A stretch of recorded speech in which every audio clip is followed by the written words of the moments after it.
Hello दोस्तों, मेरा नाम है विकास और आप देख रहे हैं केम आइडिया। आज हम केमिस्ट्री के कुछ एमसीक्यू देखेंगे जो कि क्लास 10th रासायनिक अभिक्रिया एवं समीकरण से है।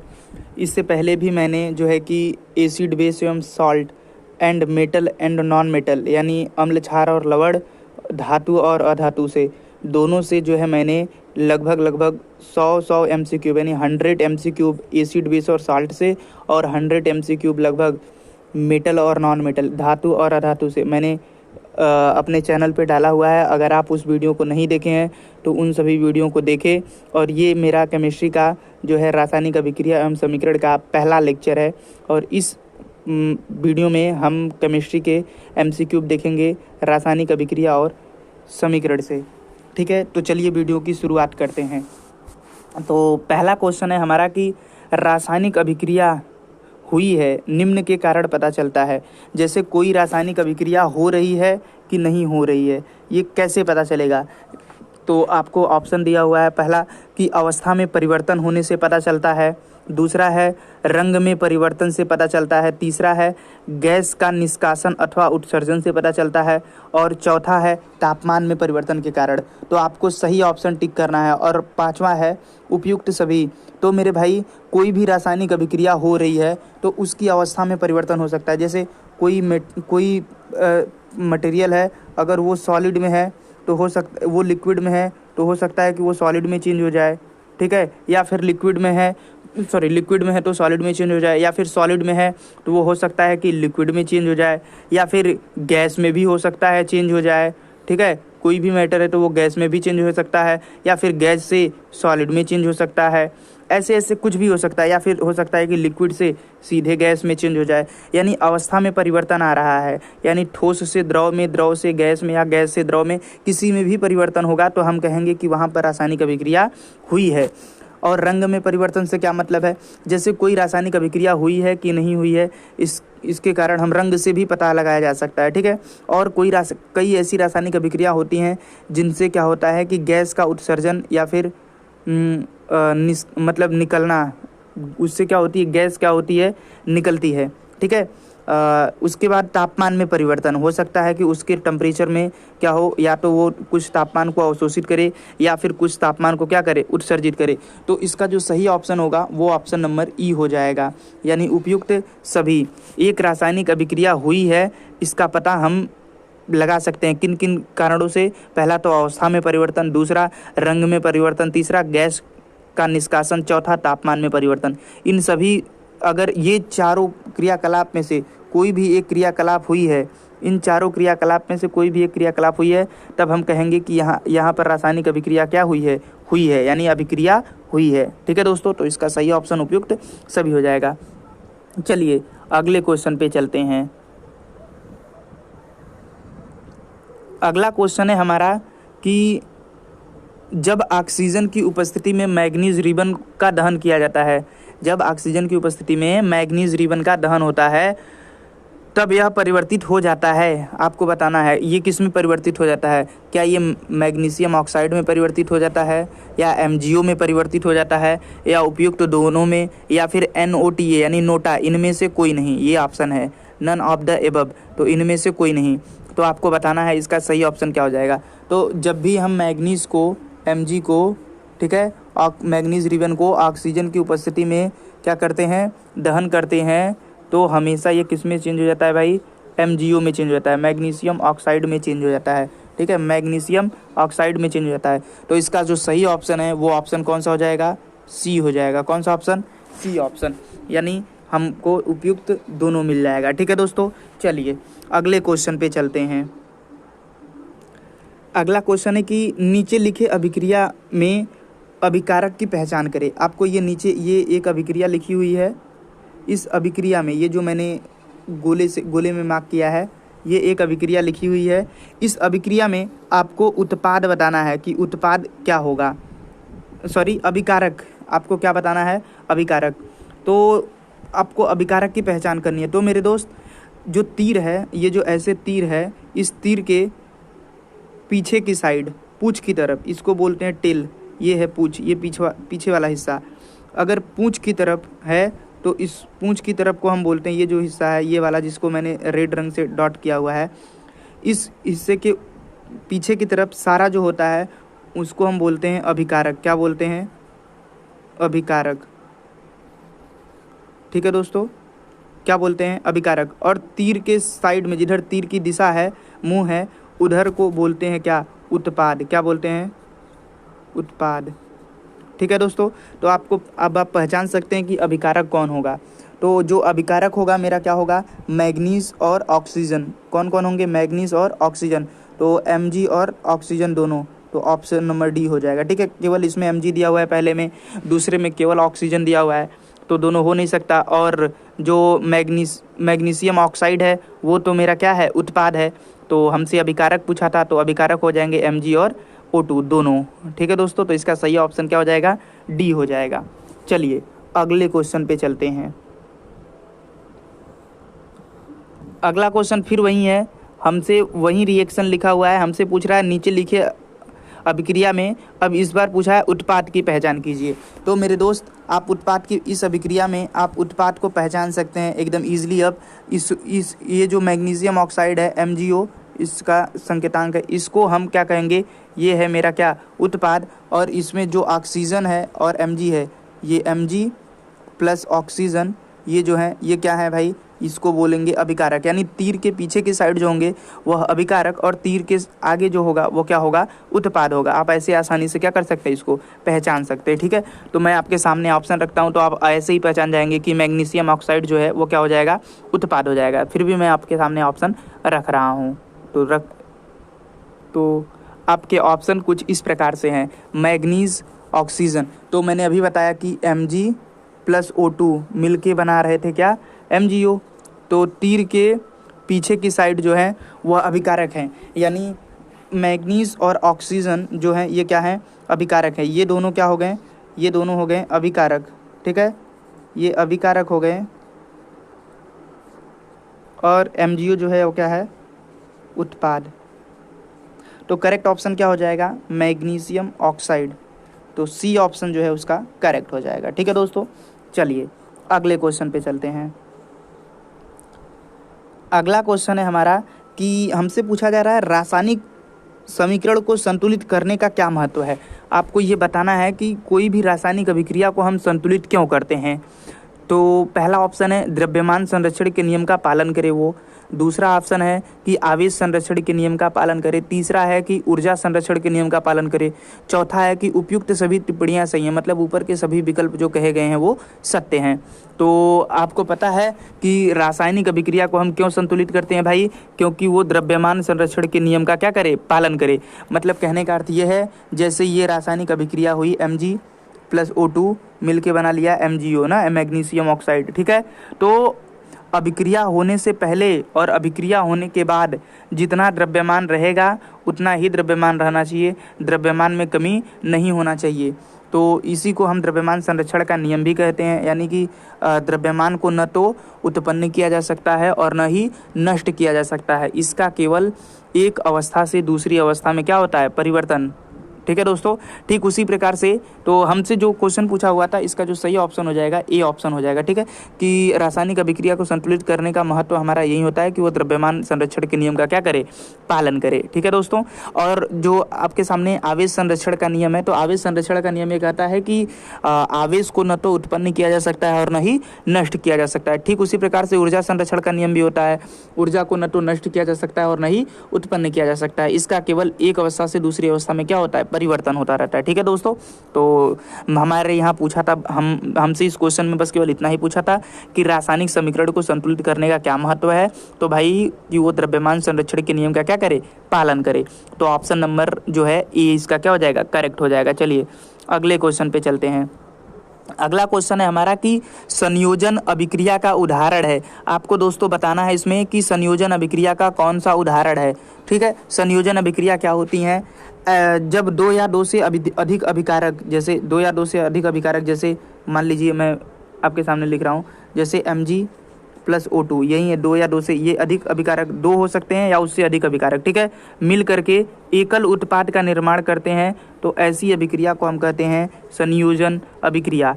ठीक है दोस्तों, यानी जब दो या दो से अधिक अभिकारक, दो भी हो सकते हैं, उससे अधिक भी हो सकते हैं, ठीक है, अधिक अभिकारक मिल करके क्या करें, एकल उत्पाद का निर्माण करें। बस केवल एक ही उत्पाद बनता है ना, सह उत्पाद मतलब उत्पाद बनता है और सह उत्पाद का निर्माण नहीं होता है, तो उसको हम कहते हैं संयोजन अभिक्रिया।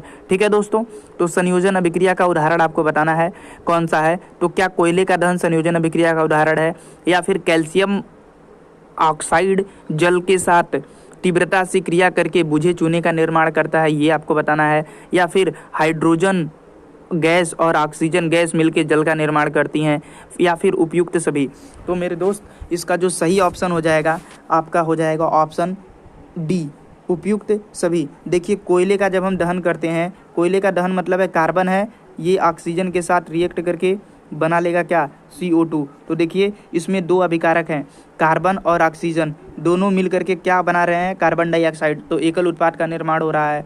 ठीक है दोस्तों, ठीक उसी प्रकार से अब मैं बात करूं, जैसे हाइड्रोजन है, एक मिनट दोस्तों, जैसे ये मैं यहाँ लिखता हूँ, जैसे हाइड्रोजन है प्लस में ऑक्सीजन है, मिल करके क्या बना ले रहे हैं, H2O बना ले रहे हैं। तो इसमें आप देख रहे हैं कि एकल उत्पाद का निर्माण हो रहा है। हाइड्रोजन और ऑक्सीजन मिलकर किसका निर्माण कर रहे हैं, H2O का। तो यानी दो या दो से अधिक अभिकारक मिलकर के किसका निर्माण कर रहे हैं, उत्पाद का। तो एकल उत्पाद का निर्माण कर रहे हैं, तो हम इसे कहेंगे कि ये संयोजन अभिक्रिया का क्या है, उदाहरण है। ठीक उसी प्रकार से कैल्शियम ऑक्साइड, कैल्शियम ऑक्साइड का भी आप एग्जाम्पल ले सकते हैं। जैसे कैल्शियम ऑक्साइड CaO है, ये कैल्शियम ऑक्साइड का फार्मूला होता है CaO प्लस ये ऑक्सीजन ये जल के साथ रिएक्ट करेगा।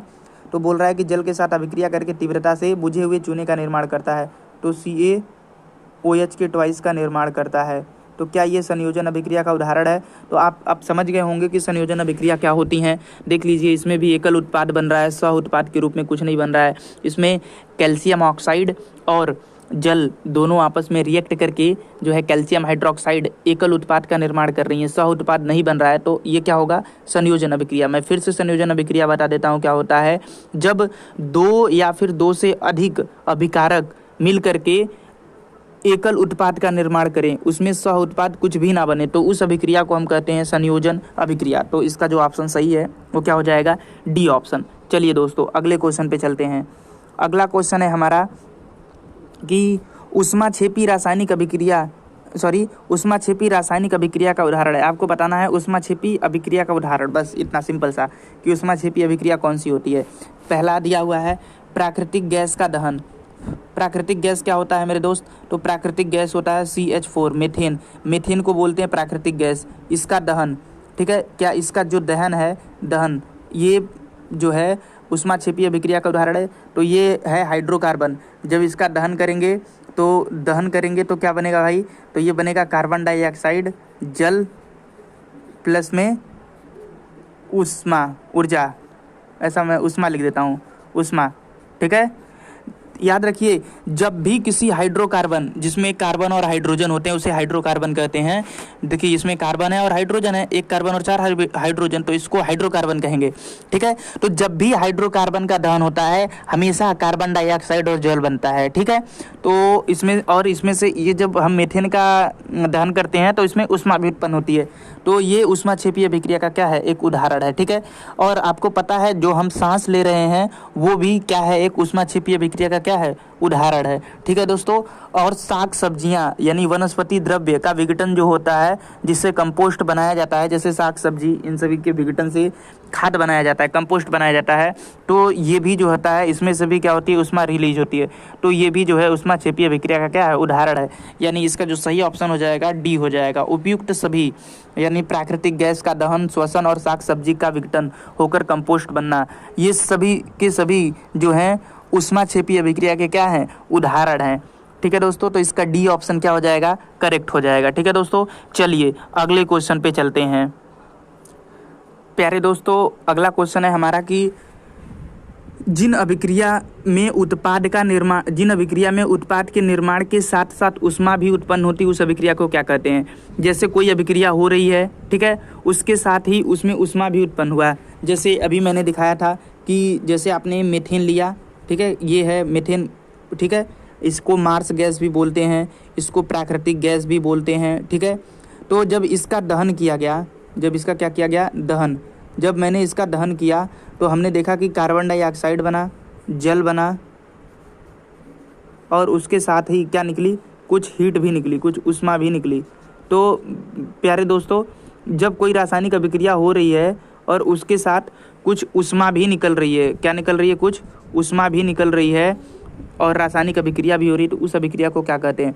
तो मेरे दोस्त, ऐसी अभिक्रिया जिसमें से ऊष्मा का उत्सर्जन होता है, जिसमें से ऊष्मा बाहर निकलती है, उस प्रकार की अभिक्रिया को हम कहते हैं ऊष्मा क्षेपी अभिक्रिया। क्या कहते हैं? ऊष्मा क्षेपी अभिक्रिया। तो ऑप्शन पहला जो हो जाएगा इसका क्या हो जाएगा, करेक्ट हो जाएगा। ऊष्मा क्षेपी अभिक्रिया क्या होती हैं? ऐसी अभिक्रिया जिसमें से ऊष्मा का निष्कासन होता है, यानी ऊष्मा बाहर निकलती है, उसे कहते हैं ऊष्मा क्षेपी अभिक्रिया। जैसे मीथेन का दहन, ठीक है। ठीक ऊष्मा शोषी अभिक्रिया क्या होती है भाई? ठीक इसी का उल्टा हो जाएगा। ऐसी अभिक्रियाएं जिसमें से ऊष्मा का अवशोषण होता है, यानी या शोषण होता है, जिसमें ऊष्मा अवशोषित की जाती है। ऐसी अभिक्रिया जिसमें ऊष्मा का क्या होता है, अवशोषण होता है या अवशोषित की जाती है, उस अभिक्रिया को क्या कहते हैं? उस अभिक्रिया को कहते हैं ऊष्मा शोषी अभिक्रिया। और संयोजन अभिक्रिया, इसके ऊपर मैंने बताया कि जब दो या दो से अधिक अभिकारक आपस में मिलकर एकल उत्पाद का निर्माण करते हैं, उसमें सह उत्पाद नहीं बनता है, तो उसको हम संयोजन अभिक्रिया कहते हैं। ठीक। और वियोजन अभिक्रिया क्या होती है मेरे दोस्त? तो वियोजन अभिक्रिया क्या होती है? जब एक अभिकारक दो या दो से अधिक उत्पाद का, जब एक अभिकारक, ठीक है, दो या दो से अधिक उत्पाद का निर्माण करता है, यानी ऐसा कोई अभिकारक होगा जिससे एक उत्पाद बनेगा और एक सह उत्पाद बनेगा, ठीक है, तो उसको हम कहेंगे वियोजन अभिक्रिया। ठीक है दोस्तों, चलिए आगे हम पढ़ेंगे। तो अब चलते हैं अगले क्वेश्चन की तरफ। तो हमारा जो इसका विकल्प था कि अगर कोई अभिक्रिया हो रही है, उसके साथ ऊष्मा रिलीज हो रही है, ऊष्मा बाहर निकल रही है, तो वो ऊष्मा क्षेपी अभिक्रिया कहलाएगी। ठीक है दोस्तों, चलिए अगले क्वेश्चन पे चलते हैं। अगला क्वेश्चन है, बहुत अच्छा क्वेश्चन है, आप इसको करने का प्रयास कीजिए। तो अगला क्वेश्चन है हमारा कि कार्बोहाइड्रेट जिसका फार्मूला होता है दोस्तों CxH2O, ये कार्बोहाइड्रेट है, CxH2O, ये कार्बोहाइड्रेट का फार्मूला होता है। जनरली कार्बोहाइड्रेट का सूत्र यही होता है, CxH2O। ठीक है।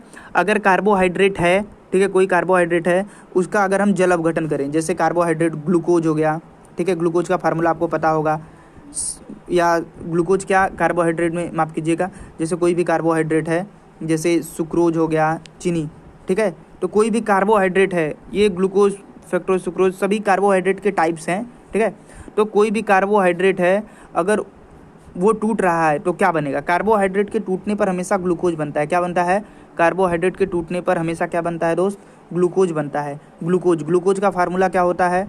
C6H12O6, ये है ग्लूकोज, ये क्या है? ग्लूकोज। ठीक है। तो कभी भी कार्बोहाइड्रेट, जब कभी भी कार्बोहाइड्रेट का विघटन होता है, यानी कार्बोहाइड्रेट जब टूटते हैं तो ग्लूकोज का निर्माण होता है, और यही ग्लूकोज दोस्त, यही ग्लूकोज जो होते हैं हमको ऊर्जा देते हैं। क्या देते हैं?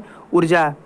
जैसे ही हमारे शरीर के अंदर क्या होती है, ऊर्जा की कमी होती है, तो जो ग्लूकोज होता है वह ग्लाइकोजन में टूटकर हमको क्या देता है? ऊर्जा देता है। क्या देता है? ऊर्जा देता है। जैसे आपने कभी कभी देखा है कि जैसे कहीं से हम धूप में से आए तो हम हमेशा चीनी और पानी का सेवन करते हैं। तो क्यों? क्योंकि चीनी क्या है? एक कार्बोहाइड्रेट है, और वो हमको क्या करता है? इंस्टेंट एनर्जी देता है, तुरंत एनर्जी देता है। ठीक है दोस्तों।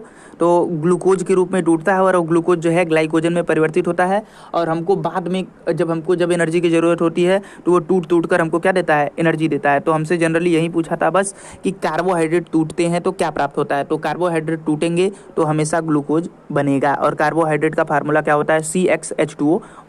ठीक है दोस्तों, चलिए अगले क्वेश्चन पे चलते हैं। अगला क्वेश्चन है हमारा कि हमसे पूछा जा रहा है कि जो श्वसन है, जो हम सांस ले रहे हैं, ये किस प्रकार की अभिक्रिया का उदाहरण है? तो अभी इससे पहले मैंने बताया कि श्वसन जो है वह एक ऊष्मा क्षेपी अभिक्रिया का उदाहरण है। मतलब इसमें से हम जब सांस लेते हैं तो ऊष्मा जो है बाहर निकलती है। ठीक है दोस्तों। तो इसका ऑप्शन नंबर ए जो हो जाएगा क्या हो जाएगा? करेक्ट हो जाएगा। आप इस बात को याद रखिएगा, श्वसन एक ऊष्मा क्षेपी अभिक्रिया का क्या है? उदाहरण है। ठीक है दोस्तों। चलिए अगले क्वेश्चन पे चलते हैं। अगला क्वेश्चन है हमारा कि ऊष्मा क्षेपी अभिक्रिया का उदाहरण नहीं है। आपको बस ऊष्मा क्षेपी अभिक्रिया का उदाहरण कौन नहीं है इसी को बताना है। तो इससे पहले मैंने आपको बताया कि जिसमें से ऊष्मा बाहर निकलती है ऊष्मा क्षेपी अभिक्रिया कहलाती है। जैसे मेथेन का, इसमें पहला ऑप्शन है मेथेन का दहन, तो CH4 का दहन, अभी इससे पहले इसी पे चर्चा चली थी कि CH4 मेथेन का जो दहन होता है तो वहाँ पे कार्बन डाइऑक्साइड बनता है, जल बनता है, और उसके साथ ही बहुत सारी ऊष्मा रिलीज होती है। क्या रिलीज होती है? ऊष्मा। तो ऊष्मा रिलीज हुई तो भाई ये ऊष्मा छिपी अभिक्रिया का क्या हो गया? उदाहरण हो गया। और शाक सब्जी का विघटन होकर कंपोस्ट बनना, जैसे शाक सब्जियां हैं उनका विघटन होकर के जब हम कंपोस्ट बनाते हैं यानी खाद बनाते हैं तो भी उसमें से क्या होती है? ऊष्मा बाहर निकलती है। तो ये भी ऊष्मा छिपी अभिक्रिया का उदाहरण है, ये भी ऊष्मा छिपी अभिक्रिया का उदाहरण है। उसके बाद कोयले का दहन, तो जब कार्बन का जब दहन किया जाता है, जब कार्बन का क्या किया जाता है? दहन किया जाता है, तो इसमें से ऊष्मा रिलीज नहीं होती है। तो कोयले का दहन जो है वह क्या हो जाएगा? ऊष्मा छिपी अभिक्रिया का उदाहरण नहीं है। ठीक है दोस्तों, तो ऑप्शन सी जो हो जाएगा इसका क्या हो जाएगा? करेक्ट हो जाएगा। चलिए अगले क्वेश्चन पे चलते हैं। तो अगला क्वेश्चन है हमारा कि संयोजन अभिक्रिया का उदाहरण नहीं है। आपको बताना है कि कौन सा संयोजन अभिक्रिया का उदाहरण नहीं है। तो आप देख करके बता सकते हैं कौन सा संयोजन अभिक्रिया का उदाहरण नहीं है। तो बताइए, कोयले का दहन क्या संयोजन अभिक्रिया का उदाहरण है?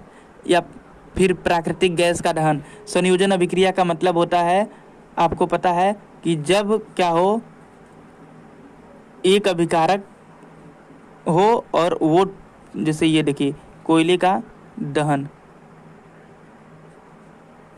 ये क्या बनेगा?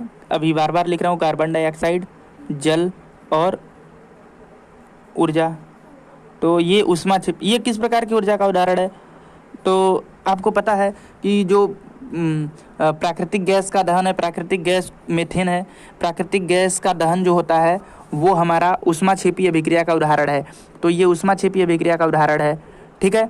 और कैल्शियम हाइड्रोक्साइड तीव्रता से बुझे हुए चूने से अभिक्रिया करता है, तो क्या निर्माण करता है भाई? बुझे हुए चूने का निर्माण करता है। नहीं, ठीक है। तो ये जो है ये कुछ इस प्रकार से रिएक्शन होगी, मैं दिखाता हूँ आपको। कैल्शियम ऑक्साइड वाटर के साथ रिएक्ट करके क्या बना ले रहा है? CaOH का ट्वाइस बना ले रहा है। ठीक है। तो ये जो है देखिए, इसमें एकल उत्पाद बन रहा है, 2 या 2 से अधिक अभिकारक जुड़ रहे हैं और एक उत्पाद का निर्माण हो रहा है, 100 उत्पाद नहीं बन रहा है। तो ये जो है ये मेरा संयोजन अभिक्रिया का उदाहरण है। और कोयले का दहन भी क्या है? संयोजन अभिक्रिया का उदाहरण है। तो जो सही ऑप्शन हो जाएगा मेरा, इसमें पूछा है कौन सा संयोजन अभिक्रिया का उदाहरण नहीं है, तो ऑप्शन बी जो है इसका क्या हो जाएगा? करेक्ट हो जाएगा। प्राकृतिक गैस का दहन यानी मीथेन का जो दहन होता है वो ऊष्मा छिपी अभिक्रिया का उदाहरण होता है। ठीक है दोस्तों, तो इसका जो सही ऑप्शन है वो बी हो जाएगा। ये कुछ MCQ थे जो कि अच्छे MCQ थे, आप इनको पढ़िए। अगर आपको कुछ डाउट हो रहा है तो कमेंट बॉक्स में कमेंट कीजिए, हम उस डाउट को क्लियर करने का प्रयास करेंगे। ठीक है, तब तक के लिए धन्यवाद, मिलते हैं अगले वीडियो में।